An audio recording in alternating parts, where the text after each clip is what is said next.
오늘 추수감사절입니다. 여러분들은 신앙생활을 하시면서 어떤 절기를 통해서 기억에 남는 일이 어떤 일이 있습니까? 저는요, 지금으로부터 아주 한 몇십 년 지난 일인데요. 그때 제가 이제 어설픈 집사 때 제가 연수동에서 신앙생활 할 때가 있었습니다. 근데 연수동에서 신앙생활 하는데 성탄절을 맞았어요. 성탄절을 맞았는데 제가 기억이 지금도 생생한 게 교회가 연수동인데 새벽송을 저기 가자동으로 갔어요.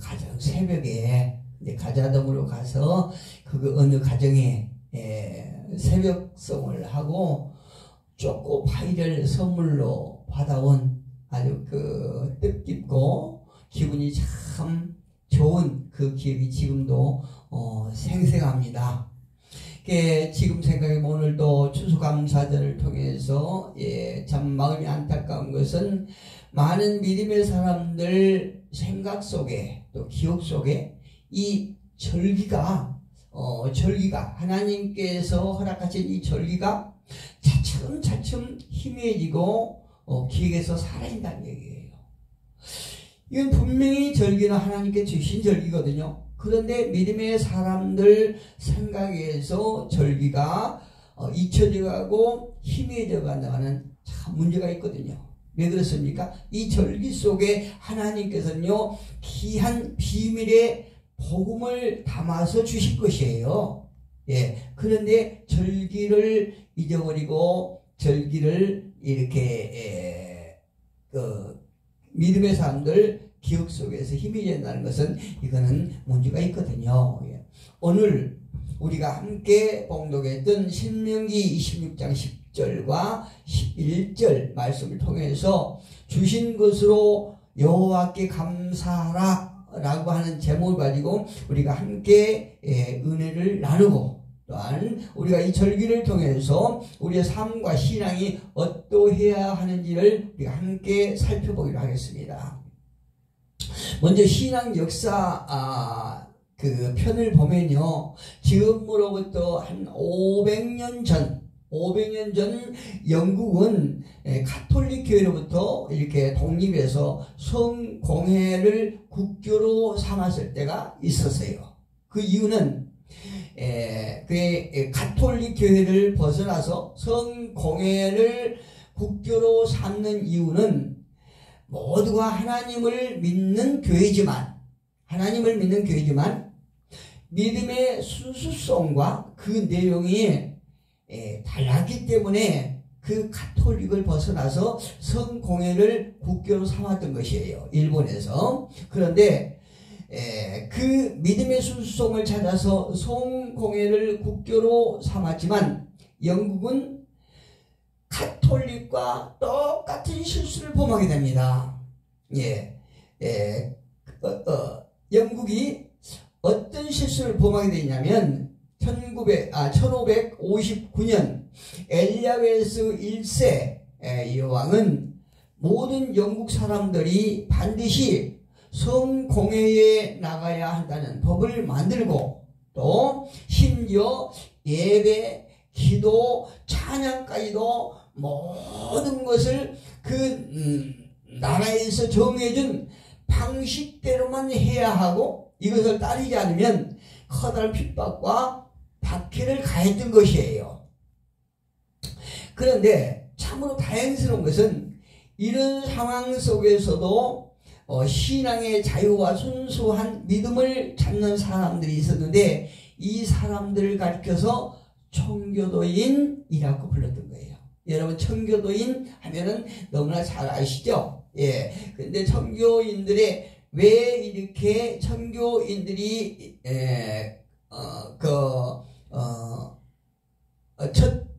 첫 발걸음을 하게 됐는가 하는 그 유래를 간략하게 제가 소개를 해드렸습니다. 그런데 이 청교도인들은 성공회 법을 따르지 않는다는 이유로 심한 핍박과 박해를 받고 곰도 당하고 또 감옥에 갇혀서 죽임을 당하게 됐습니다. 이 청교도인들이요.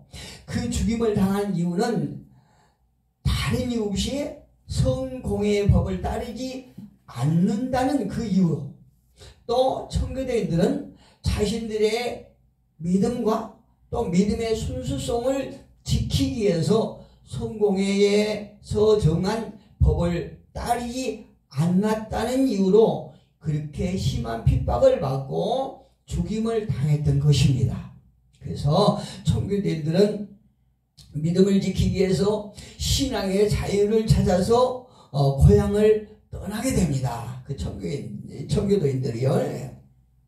그들은 1620년 메이플라워 호를 타고 거친 파도와 또 세찬 바람을 이겨내고 대서양을 지나 북아메리카에 도착하게 됩니다. 그러니까 이들이 청교도인들이 북아메리카에 도착할 때는 아직 미국이란 나라가 아직 생기기 안 했을 때예요. 생기기 전이에요. 이들은 기나긴 항해로 많은 사람들이 죽고 또 남은 사람도 식량이 없어서 지쳤지만 그들은 새로운 땅으로 인도하신 하나님 앞에 감사했습니다. 그 기나긴 항해를 거쳐서 많은 사람이 항해 중에 죽었지만 남은 사람들이 자기들이 신앙의 자유를 지키고 또 믿음의 순수성을 지키기 위해서 고향을 떠나 기나긴 여정을 거쳐서 도착했던 그곳에 새로운 땅으로 인도해 주신 하나님 앞에 감사했다는 것입니다. 그런데 하나님께서 청교도보다요, 참 하나님은 대단하신 분이 이 청교도인들이 새로운 땅에 북아메리카에 도착하기 전에 이미 인디언들을 그곳에 정착시켜 놓으시는 거예요. 그래서 이 청교도인들이 북아메리카에 도착했는데 인디언들을 통해서 농사 짓는 방법을 배우게 됩니다. 이 청교도인들이요. 그런데 그들은 아주 힘든 시간이었지만 희망을 잃지 아니하고 열심히 인디언들을 통해서 농사를 짓는 법을 배우고 농사를 지었어요. 그래서 첫 해인 11월 달이 되어서 이게 농사 일이 서툴기 때문에 많은 곡식을 소화하지는 못했겠지요. 그러나 1년 동안 지켜주신 곡식을 거두게 하신 하나님 앞에 감사 예배를 드리게 됩니다. 그리고 하나님 앞에 감사 예배를 드리는 것은 끝나는 것이 아니고 그 주위에 자신들에게 농사 짓는 법을 전수해줬던 인디언들을 초청해서 음식을 나눠 먹었습니다. 이것이 바로 우리가 오늘날 지키게 되는 감사절의 시작이었다는 사실이에요. 할렐루야. 우리 모두도 청교도인들의 감사예배를 본받아서 11월 셋째 주일에 감사예배를 드리고 있습니다. 그러나 이 감사절기가 현대를 살아가는 많은 성도들의 기억 속에서 사라지고 또 희미해졌다는 것에 대해서 참 마음이 안타깝습니다. 그런데 추수감사절에 우리가요, 이처럼 방금 전에 소개해드렸던 역사 속에서만 있는 것이 아니고 그 추수감사절에 대한 더 깊은 뿌리는 이 성경 속에 있다는 사실이에요. 할렐루야. 그렇기 때문에 서두에 말씀드렸던 것처럼 추수감사절은 우리가 잊어서도 안 되고 기억 속에서 사라지는 것은 더더욱 안 되는 것이요. 우리가 반드시 이 추수감사절을 지키고 하나님 앞에 감사하는 예배를 드려야 한다는 거죠. 왜요? 성경에서 하나님께서 주신 감사절이기 때문에 그렇습니다. 그렇다면 성경은 추수감사절에 대해서 어떻게 말씀하고 계실까요? 우리가 다 잘 아시다시피 40년 동안 광야에서 방황한 이스라엘 백성들은 이제 다시 1세들은 다 죽고 그 다음 세대가 하나님께서 약속하신 가나안 땅 앞에 섰습니다. 그래서 출애굽기로부터 시작한 이스라엘 백성들의 여정은 레위기, 민수기, 신명기까지 이어지고 있는데요.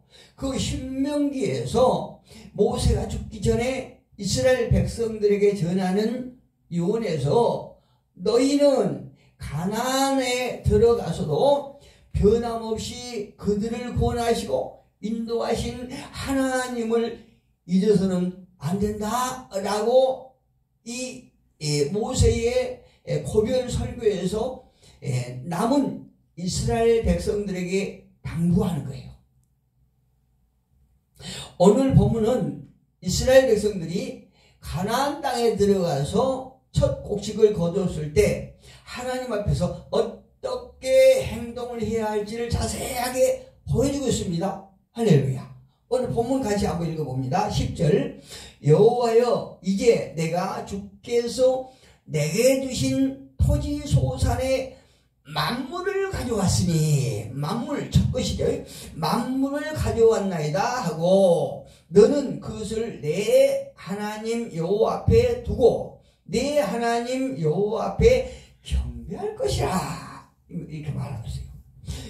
경배할 것이며 또 그 다음에 내 하나님 여호와께서 너와 내 집에 주신 모든 복으로 말미암아 너는 레인과 성전에서 봉사하는 사람들이죠.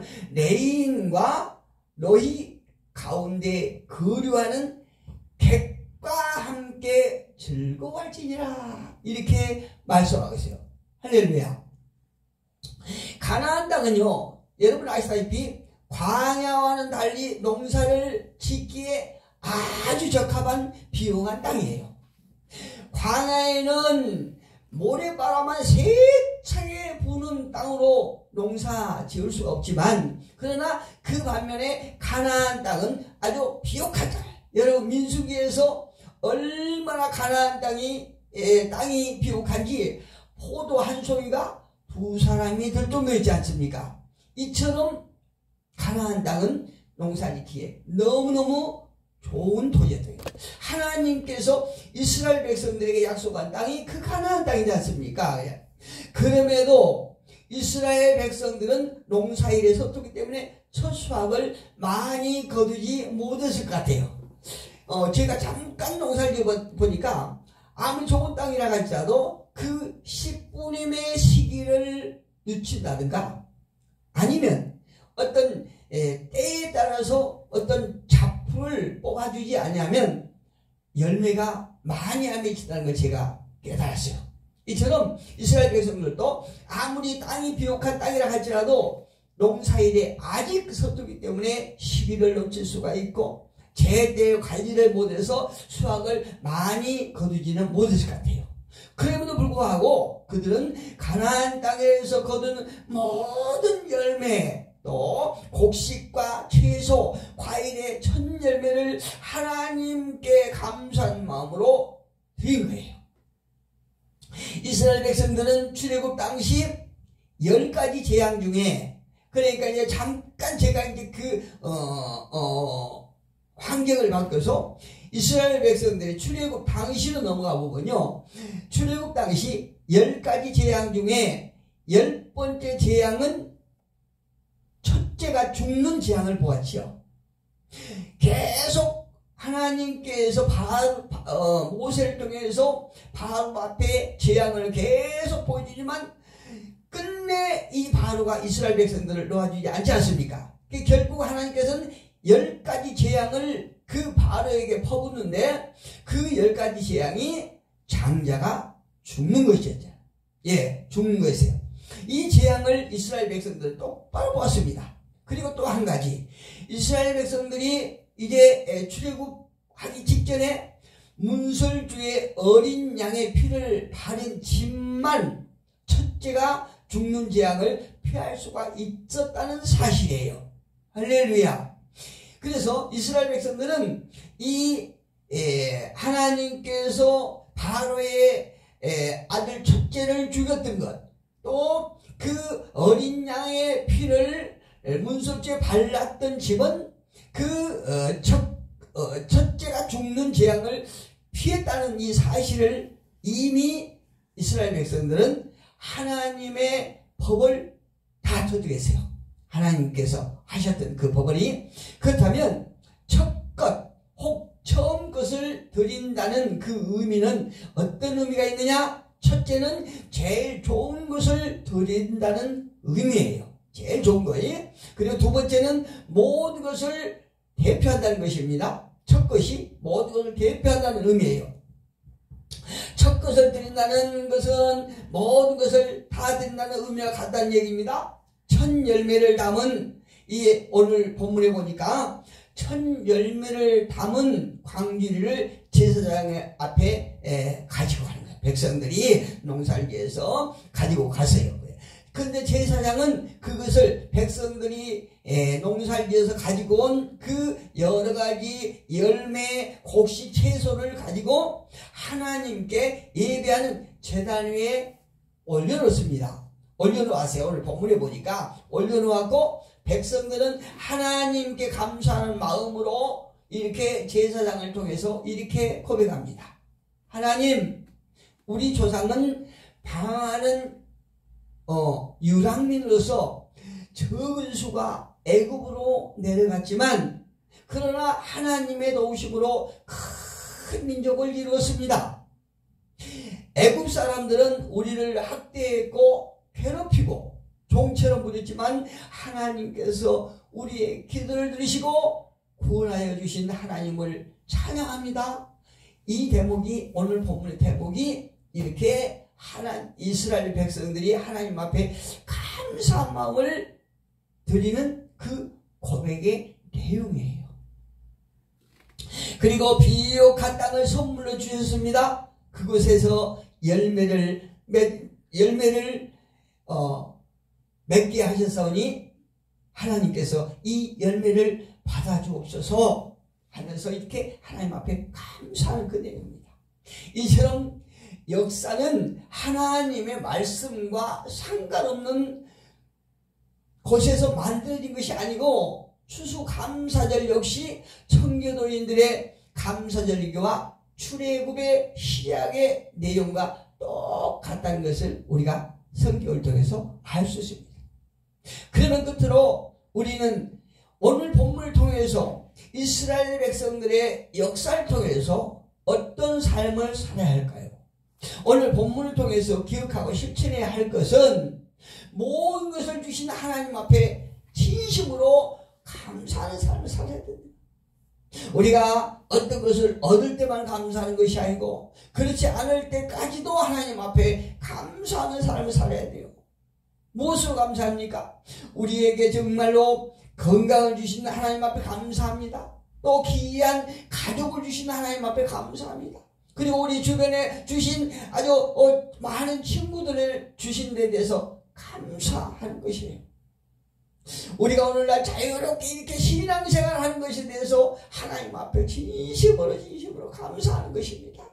그리고 우리가 이렇게 정말로 하나님 앞에 하나님 의지해서 목회할 수 있는 것까지도 우리는 감사해야 한다는 것이, 입는 것, 마시는 것, 이렇게 모든 것을 다 하나님 앞에 감사해야 한다는 거죠. 어떨 때 보면 우리가 이렇게 우리의 노력이 아니라 하나님의 도우심이 없다면 얻어질 수 없는 것이라는 것을 우리가 하나님 앞에 진심으로 고백해야 돼요. 우리가 말은 하나님께 주셨습니다, 이렇게 말을 하지만 때로는 이 모든 것을 내 노력으로 이렇게 얻어진 것처럼 생각할 때가 있지 않습니까? 이거는 하나님 앞에 우리가 죄를 범하는 것이다. 하나님께서 허락하지 아니하시면 우리가 이것을 얻을 수가 없는 것들이에요. 그래서 모든 것에 대해서, 우리의 건강에 대해서, 가족에 대해서, 친구에 대해서, 입고 먹는 것, 마시는 것에 대해서 모두가 다 하나님 앞에 감사할 것들 뿐입니다. 우리는 이스라엘 백성들과 청교도인들을 보면서 모든 것이 하나님의 은혜가 없다면 불가능하는 것이라는 것을 우리가 잘 알고 있습니다. 두 번째로 내게 주신 복을 다른 사람과 나눌 수 있는 열린 마음이 있어야 된다는 얘기예요. 이스라엘 백성들과 청교인들은 추수감사절을 자기들끼리만의 파티가 되는 것이 아니고 주변에 가난한 사람들 또 이웃들과 감사한 사람들을 초청해서 함께 음식을 나누었다고 말하시지 않습니까? 오늘 본문에 내 하나님 여호와께서 너와 내 집에 주신 모든 복으로 말미암아 너는 내 인과 너희 가운데에 거류하는 객과 함께 즐거워할지니라. 할렐루야. 우리가 오늘날 세상 사람들로부터 지탄받는 여러 가지 문제가 있지만 그 중에 한 가지 들으면요, 세상 사람들이 교회를 생각할 때에 너무나 이기적이라고 생각해요. 자기네끼리만 뭐를 좋은 걸 나눈다고 이렇게 말을 해요. 우리는요 이제 추수감사절을 통해서 예전에 하지 못했었다면 이제 내년부터라도 우리가 추수감사절을 통해서 우리가 평상시 때 하지 못했던 그런 것들도 우리가 이웃들과 함께 나누는 열린 마음을 가지고 또 하나님 앞에 감사하고 열린 마음으로 이웃과 함께 나누는 저와 여러분 되시기를 예수 이름으로 축복합니다. 기도하겠습니다.